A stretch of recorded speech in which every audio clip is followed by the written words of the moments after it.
Welcome to Asenso Tayo Leaders, where we bring you real stories from leaders like you so you can lead with more clarity, direction, and confidence. Alrighty, if you are listening to this episode, you have actually jumped in on part 2 of a new type of episode that Maria and I are bringing to the podcast called The Deck of Hearts. So if you are listening to the podcast for the first time or you missed the episode before, I encourage you to go back and listen to that one because it will frame up the idea really well. And also you'll get to hear the wonderful Maria take on the Deck of Hearts. But what you're about to listen to is part 2, where the tables were turned and Maria chose a couple of questions for me to select from and for me to open up about one of them. So the concept of the Deck of Hearts is it is a series of questions, invitations to have a vulnerable conversation, and it has some conversation prompts on each card, and the guest gets to choose one of the cards to open up about and to share something that's happened in their career or leadership journey that they may not have opened up about too much in the past. So in this episode, I take on the Deck of Hearts. You'll hear the questions I could choose from and the one I chose. So without further ado, let's get stuck into part 2 of our introduction to the Deck of Hearts, where Maria invites me to play the game. Becky, I think it's my turn to throw the questions at you. Okay. The questions I have for you would be, first is, what part of leadership still scares you until today? And the second is, was there a moment that you were, quote unquote, playing it safe as a leader and ended as a wrong choice? And the last question is, what feedback or probably comment from your manager or a boss or a leader or a team that cut deepest but helped you, or it somehow benefited you? So much to talk about. Where do you want to start? I think I'm going to go for number 2, about playing it safe and it ending as a wrong choice. Okay. And I think I can come at this from a bunch of different angles. So to give you background, I was a kid who wasn't really good at anything. Like, What? yeah, no, I wasn't. Definitely not. I was like I had friends, but I wasn't the most popular. Definitely wasn't the most funny. I was usually the last, or not the last, maybe the second last person picked. You know, when you got a big group of people and you choose 2 captains and you're choosing sporting teams. I was like the second last. I wasn't like getting the best marks. Like I was just kind of, I don't know. I'd say I was a mediocre kid. And I don't mean that in terms of like my value or anything, just in terms of like external achievements, right? And it's kind of weird because I remember needing that validation and feeling like, I need to achieve more. And I remember like setting myself a goal of winning an award in my class and almost reverse engineering the process of like this. I set my sights on this particular project they'd given us, and I was like, I'm going to give this my heart and soul because I want to win the award, because I want to feel like I'm good at something. And it worked. I remember the experiment was growing a plant, and it was all about like, how are you going to make the plant grow? And you did measurements every week. And I remember just putting my heart and soul into it, and my mum helping me, and I won the award. And I was like, oh, cool. That felt really good. And then I remember other times in my childhood where I was at like a friend's birthday party and the mum had awards that she was giving out to the kids. And it was like fastest swimmer, who can go lowest on a limbo, who's the best dancer. I'm like, I'm not going to win any of those other awards because I'm not good at sport or anything. But I remember one of the awards, this is so lame. I can't believe I'm telling you this, but I remember one of the awards was the most polite kid at the party. I thought you were going to say the most enthusiastic. No. I did win an award at school for always being interested. That's funny you say that. It's like, yeah, it's the same thing, right? Yeah, no, it was most polite. And I'm like, when I think about it, how clever for a parent to be like, if I want these kids to behave, I'm just going to have an award for most polite. So I fell right into that trap. But I remember like sucking up to her and being like, oh, thank you, Mrs. Smith. And can I please have this? And I was like being so, and I won the award. So I felt like I was this kid who just was looking for external validation. And I know it's probably like, hold on, we're here to talk about leadership. Why are you saying this? I got to the point where I was about 12 where I had worked out how to study hard enough to win awards. And I suppose I had found this groove in the world of academia where I was like, okay, this is stuff I can do because it's a process. And if I could just learn how to study and work out how to prepare for the exam and do assignments and things like that, I could kind of hack the process and get good grades and win awards. And that kind of became my thing. Is like for high school, I was just the kid who was like, he works the hardest. He's, inverted commas, smart. And then he wins these awards. And that was my thing. And so I suppose, again, it's like this whole external validation thing, right? It's like I want other people to praise me and tell me I'm great. And so then it was like, okay, we'll get the best mark in my final year of high school so I can get into university. Tick, did that. Get into university. And then it was like, okay, well, last year of university, all of the big banks and all the companies come to university and go, hey, you should apply for jobs here. And they are very fussy and you've got to like jump through a lot of hoops. But I went down that path and I got a graduate job with this bank called Westpac. I was like, tick. And I was kind of like doing all the right things. And again, it was all about like these external markers of success. So got the job at Westpac, decided I wanted to head into financial planning. I just kept going down this path and doing the right thing, doing what everyone else thought I should be doing, getting the tick, ticking the boxes, getting promotions, applying for jobs, getting pay rises, blah, blah, blah, blah, blah. And then I remember one day just kind of waking up and going, I hate this. This is not what I want to be doing. And I remember feeling so lost because the game that I was playing was so clear to me at school. I was like, do this work, get a good mark on this test, get this grade, everyone will be happy. And then the same at university. And then I got the job. And then as soon as I was in the workforce, I realized that there weren't external markers. I mean, there's always things like salary and the size of your house and, that kind of thing, the suits you wear and stuff like that. But I've never been materialistic in that way. But I felt like all of a sudden I either didn't know what the game was, or probably more to the point, I realized I was playing the wrong game. And that I had found myself, inverted commas, moving up the levels in a game that had no interest to me, and it just wasn't who I was. It was also at the point where I was doing a job that didn't bring out the best in I wasn't passionate about it. It wasn't using my skills. And I started noticing my confidence was plummeting on things that I used to be really good at. So like I was always a great talker and I was always really good at presenting. And things like this were like part of who I was. But because I wasn't using these skills, because I'd kind of landed in this job where I was a paraplanner and I was like working behind the scenes and it was very technical and it was, this is the thing that you should do if you want to become a financial planner. Because I wasn't using my skills, I was losing them and I was starting to lose my sense of confidence and self. And not only did I feel like I didn't know how to win this game, I felt like I was kind of going backwards and losing my confidence and strength and ability.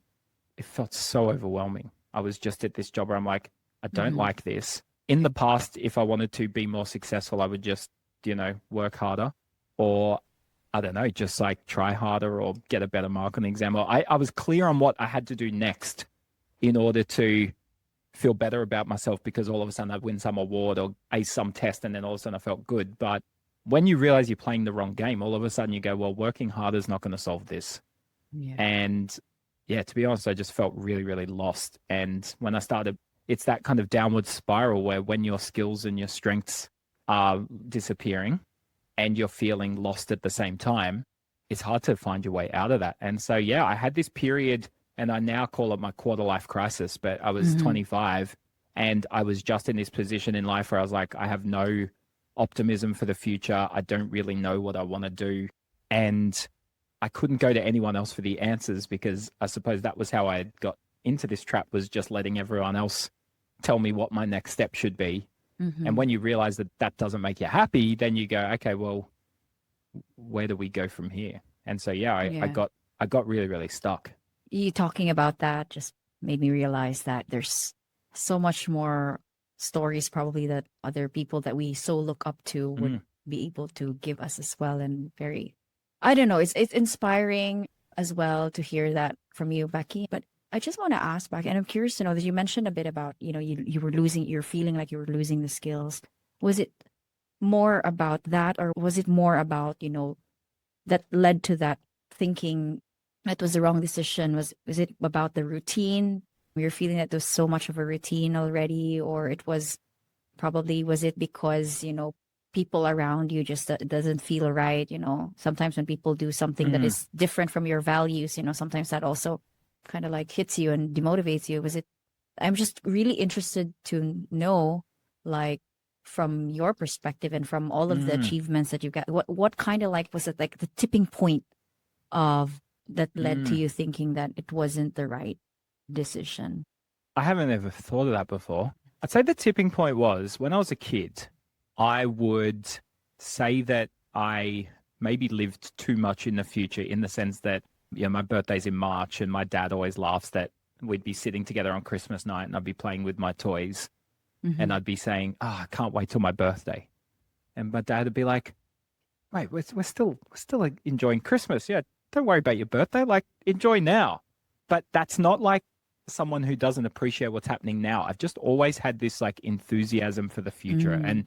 And as I've got older, I've realized it's almost the benchmark for my happiness is that the more excited I am for the future, the happier I am right now.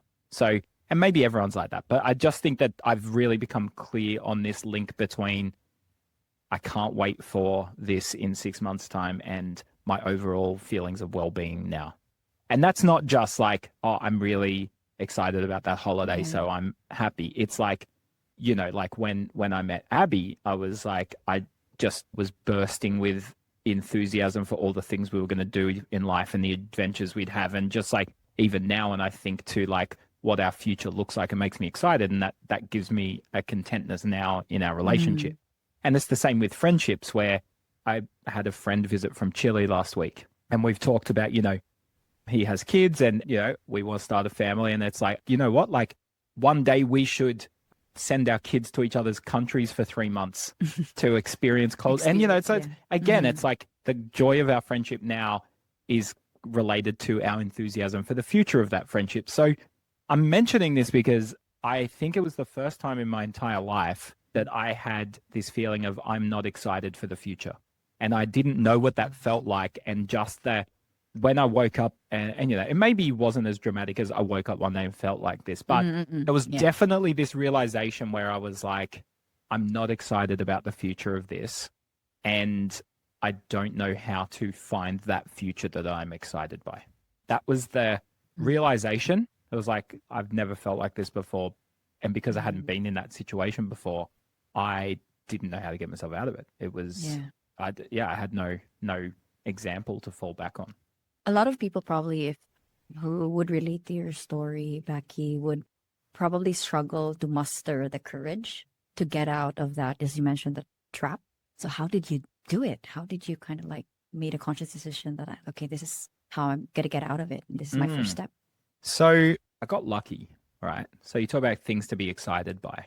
I booked a holiday with my friends, and that wasn't deliberate. It was just something I was looking forward to, and it probably gave me this incentive to don't think about your career, just like work really hard, save money, then you can Mm-hmm. go over to Europe with your friends. And I remember looking forward to that a lot, but also in the back of my mind, I was like, I don't want to come back and go back into that job. And so I set myself this challenge. I was like, going to go away. You're going to give some real thought to what you want to do. Now, I was aware of the fact I was like, I'm 25, right? Like, I think when you're 25, you probably feel like you're old. But, now that I look at being 25, I'm like, you got the world at your feet, right? But I do remember feeling like, you know what? I don't have a mortgage. I don't have children. Like, I don't have financial encumbrance that mean I've got to reduce risk. I was aware of the fact I was like, I could take a punt on myself here. Mm-hmm. It's not too late. I didn't feel like that at all. But it was all also like, what punt do I take?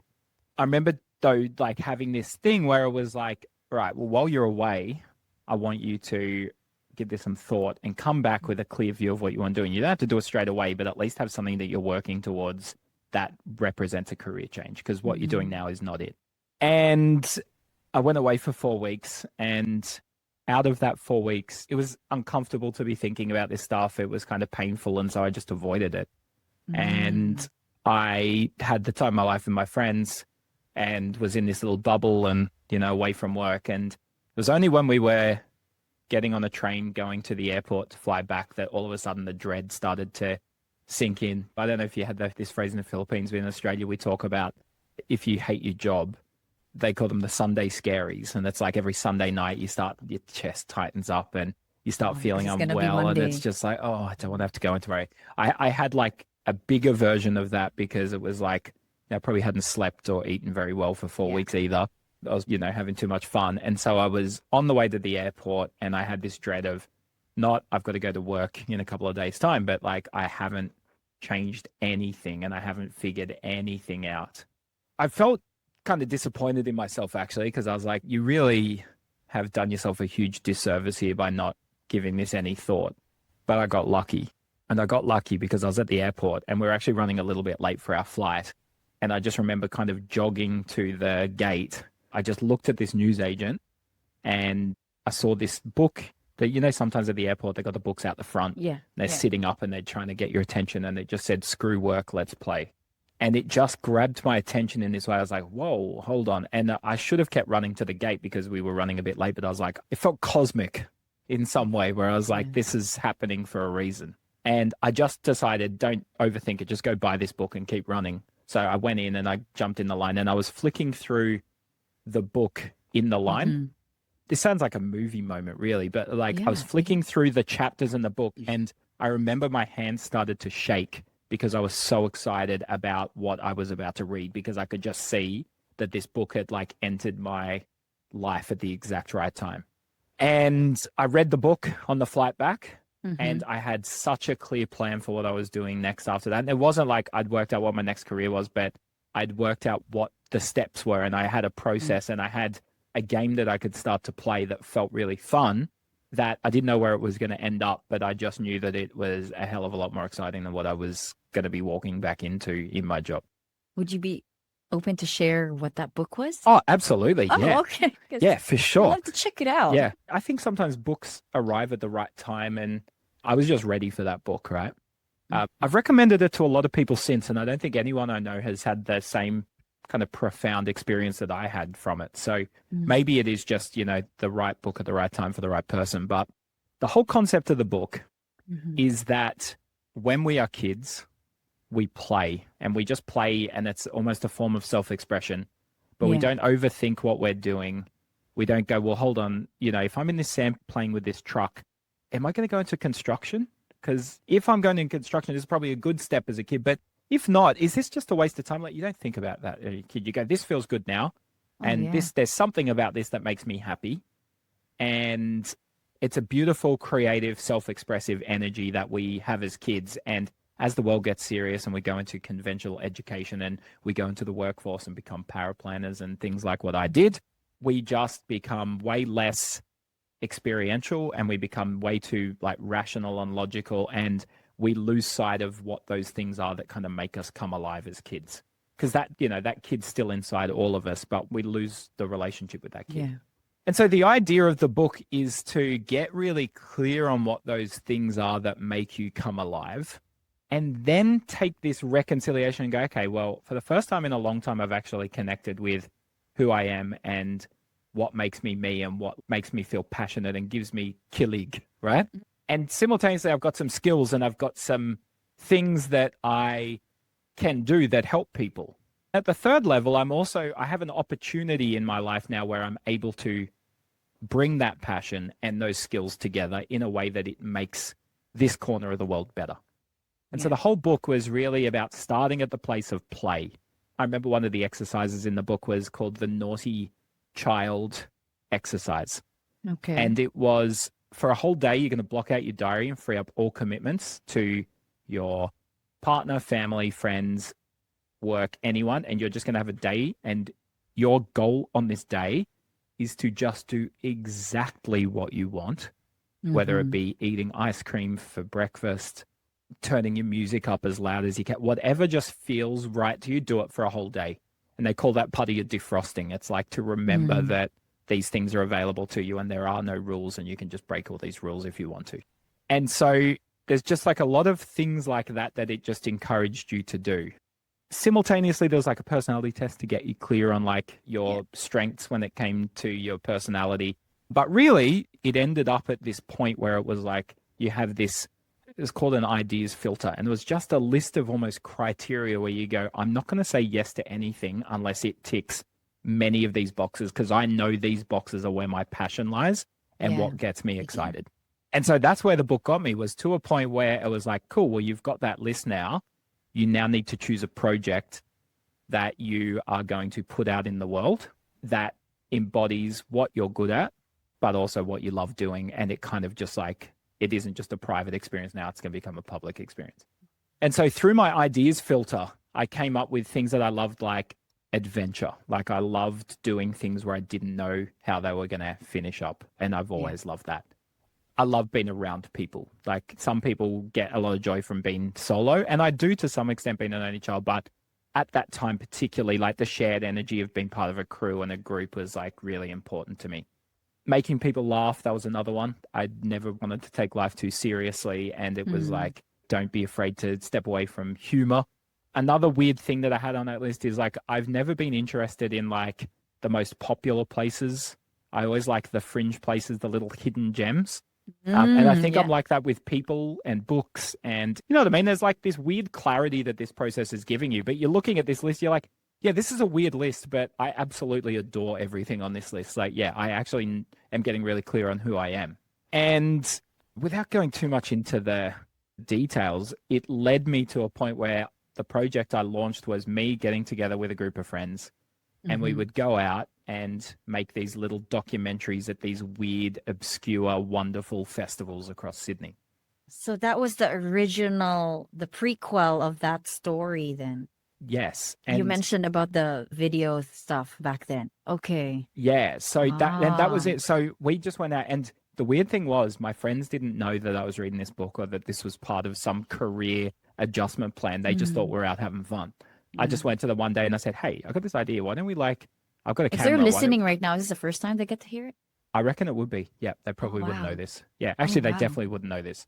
But yeah, so it was called the Urban Cowboys, but that was actually very much part of a bigger picture for me where I was like, I need to remember, I need to reconnect to who I actually am and find a version of work that is self-expression, not delivery for others. Not the tick boxes. Exactly. That's right. Yeah. Spot Yeah. on. And we made these documentaries. We'd go get like VIP passes to these festivals because you'd write to them, go, we're from the Urban Cowboys. We'd do documentaries. They'd be like, yeah, cool. Get a media pass. You're like, that's weird. It's as easy as that to get a media pass. And then we'd go and we'd interview people, and we weren't going for the big festivals. Like we went to a sci-fi festival, but it wasn't like Comic-Con or one of those big ones where there's, 5, 10, 15,000 people. We went to one in a small community hall in the suburbs of Sydney that had about 30 people there. We were going to these like weird, like quirky parts of the world and filming videos. And more than anything, having an absolute ball. Like I don't even know how many views we got on YouTube, but we would sit up till 2 a.m, editing videos and laughing and doing voiceovers. And like, it was just pure joy. When I think back to like the peak moments of my friendship from those times, it was often around these things. That sounds like it was a magical moment, even though it was in an airport. Sounded like it was absolutely magical. And by the looks of how you are talking about it, there's so much joy in how you're talking about that situation. But I'm also curious to know, because like, and I hear this as well with some leaders, like they talked about their stories, right? And they say, okay, this is my life-changing moment, blah, blah, blah. But sometimes when you talk to them, like, are you happy with where you are now? And unfortunately, some of my friends would say, I'm actually still confused. I do not know. So I'm curious to know, like, from that moment and you going out with your friends and bringing your camera everywhere and getting free passes, how did you maintain that enthusiasm and that motivation to and even now how you're talking about it sounded like it was still like the core of who you are now, but I'm interested to know how you're able to maintain that kind of enthusiasm and the feeling from that to now, because I'm sure it's a couple of years back already. Let's be honest. So it was many years. 16 so years. How did I you think. do it? How did you keep that? Like keep that enthusiasm? Like there's probably people out there going, okay, so what, you just like stop being so serious and then you have more fun in your life? How's that made you a better leader? How's that made you, how's that shaped your career? It's probably a couple of things there. The first one is like, I think the question you asked me was, where was I playing it safe as a leader and it ended up as a wrong choice? I mean, this is where we get into how do you define a leader? And I think there is leading people. That is definitely a big part of leadership. But a big part of leadership too is having the impact on your corner of the world that you can be having. And we're in the territory there of personal leadership and I suppose leading yourself towards making the world better rather than just receiving. You're giving more rather than just receiving all the time.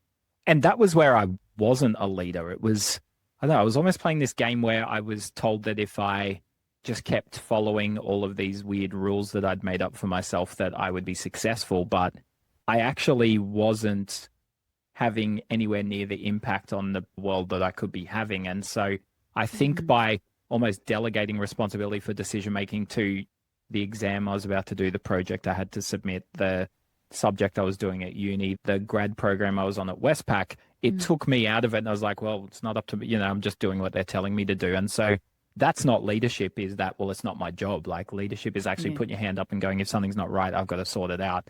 And I've got to be in the driver's seat, not the passenger seat of my life. So I suppose that was where it wasn't like I was playing it safe as a leader. I just wasn't even leaning into the opportunity of being a leader in my own life. Yeah. I was blindly following, and then I hit a wall.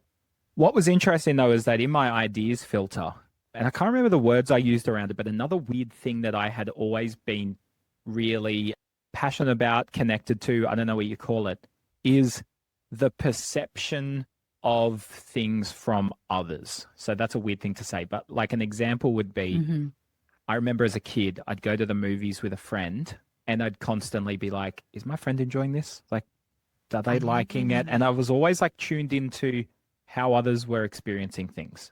And this is like weird stuff, but like I remember as a kid watching ads on TV and I was like, oh gosh, if some American was here now watching this ad, they would think that we are so amateur.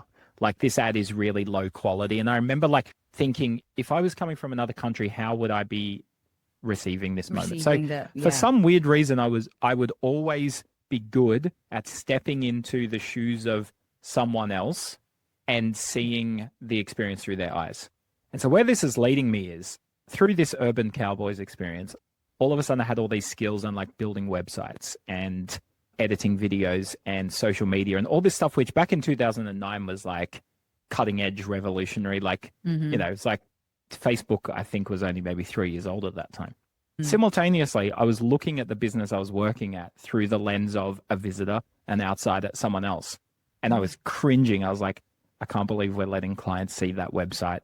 I can't believe that's the conversation that our clients are having when they arrive at the office. I suppose this is the territory where you go, when you get clear on the things that you're very good at, the weird, quirky, natural things that you're good at, all of a sudden it helps you see opportunities to go, oh, well, I can help the people around me with those. And so I went to my boss and said, I'm not asking for a new job, but I think we're really falling behind in our marketing. And if you are open to it, I'd love to cut my hours in paraplanning and replace them with hours doing marketing to help the business get better at marketing.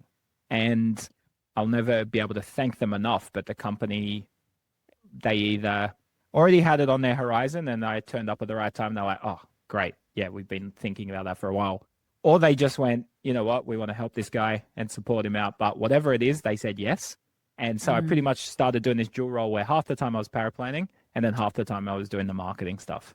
And all of a sudden, I just felt so differently about my career. Stood taller, dressed differently, felt different coming to work every day. I was feeling really alive at work for the first time in a long time. Would you say, Becky, that finding that list of what you would do next and kind of that clarity, is it safe to say that that was the internal validation that you were so looking for? Yeah, it was part of it. But, I think the biggest shift was actually just giving myself permission to say it's okay to love what you do and create your own job description and not be the good boy and just do what everyone else is expecting you to do, but to actually put my hand up and go, I know you want that for me. That's not what I want.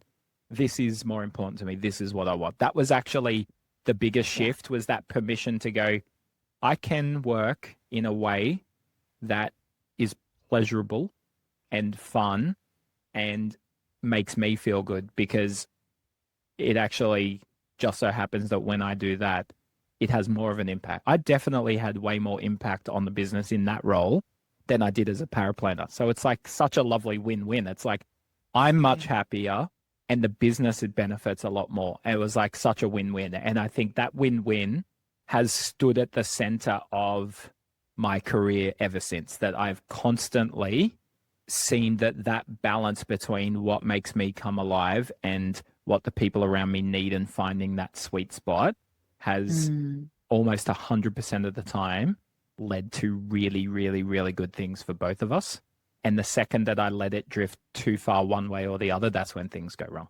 It sounds like a happily ever after story, but I think it's really important to mention that that journey, I don't think it ever really ends. And why I say that is, like, I could tell you that we did a really good job with the marketing at this business, and that helped me get noticed by someone out in the world who was starting a business doing marketing for financial advice firms.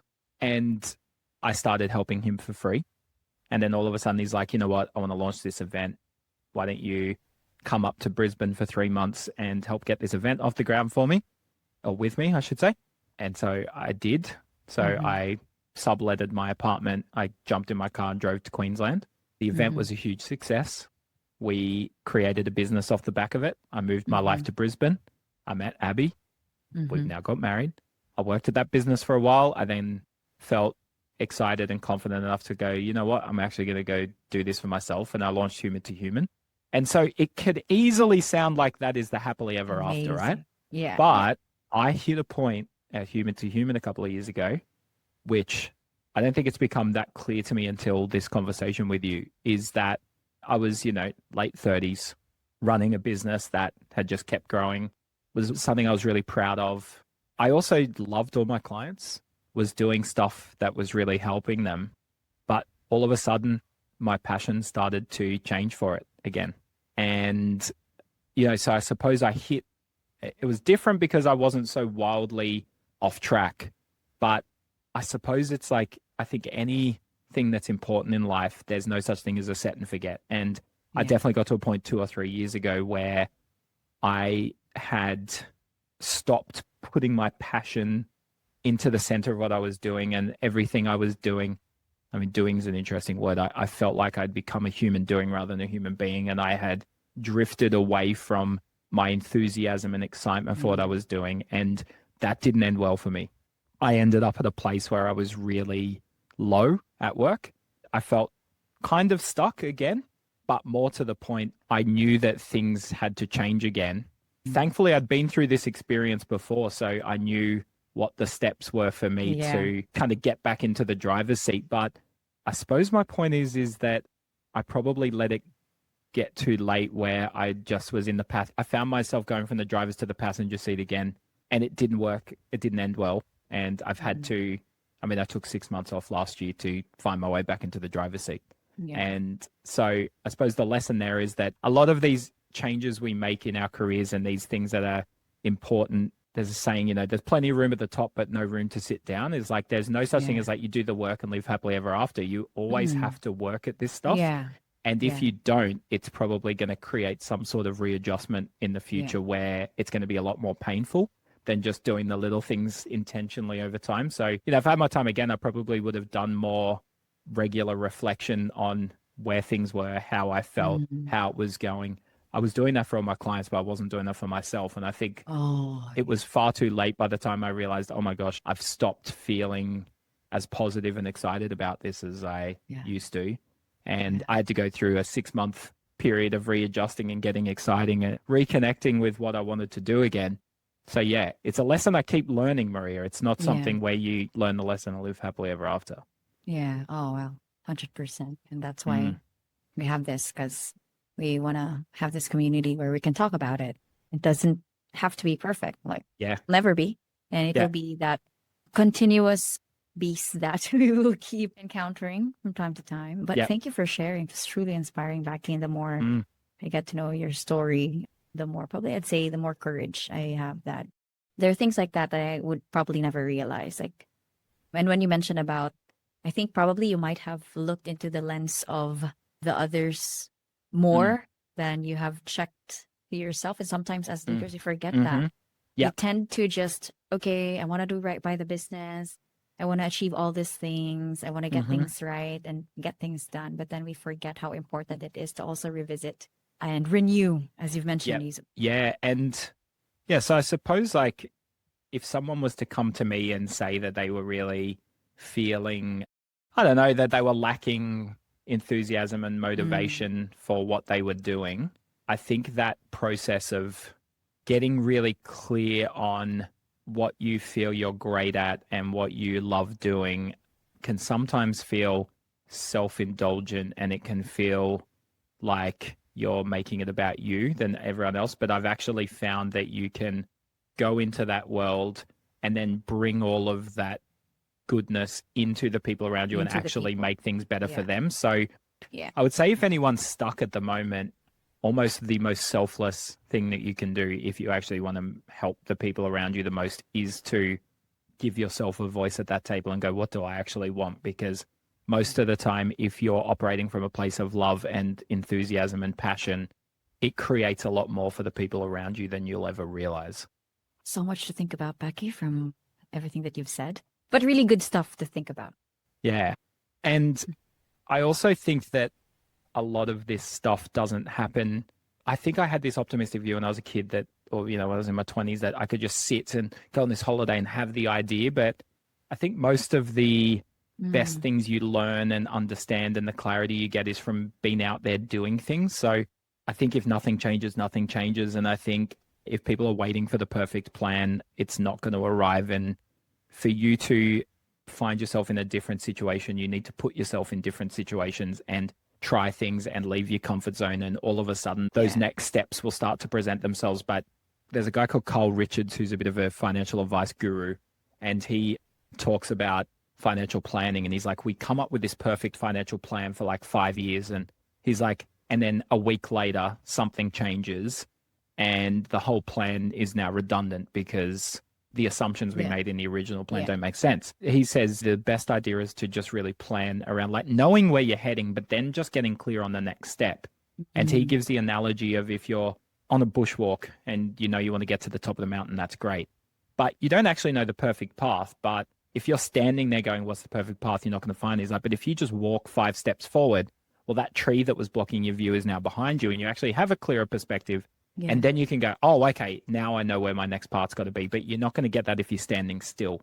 I think that's Exactly. a lesson I'd like to share with everyone too, is that there's no perfect answer to what you're doing, but I can guarantee that doing things and moving and making it an active process rather than a passive process will Yeah. absolutely start to help you find that clarity. But you've got to find a way to get yourself out of your head and into the world, because that's when the answers will arrive.